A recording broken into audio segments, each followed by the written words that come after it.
After sending an email campaign, the next step is understanding how it performed. Well, in this tutorial, I'll show you how to track email campaign performance in Brevo. We'll explore the reporting dashboard, review the most important metrics, and learn how to use that data to improve future campaigns. First, visit the Brevo website and sign in to your account. Once you're on the dashboard, head over to the Campaigns section and locate the email campaign you want to analyze. Next, click on the completed campaign to open its performance report.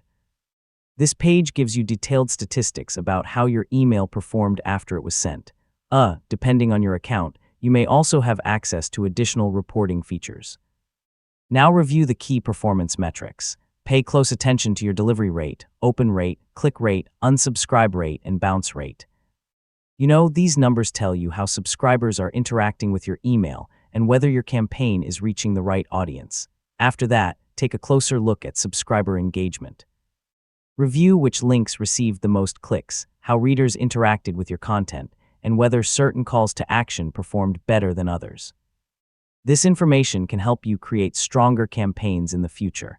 If you've already sent several campaigns, so compare their performance over time. Look for patterns in open rates, click rates, and overall engagement. Those trends can help you decide on better subject lines, sending times, and email content. Finally, use everything you've learned to improve your next campaign. Try experimenting with different subject lines, layouts, images, and calls to action, then continue reviewing your reports after every email you send. And that's it. You've successfully learned how to track email campaign performance in Brevo in 2026. Regularly reviewing your analytics is one of the best ways to improve your email marketing over time.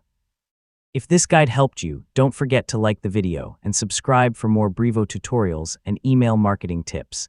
Thanks for watching, and I'll see you in the next one.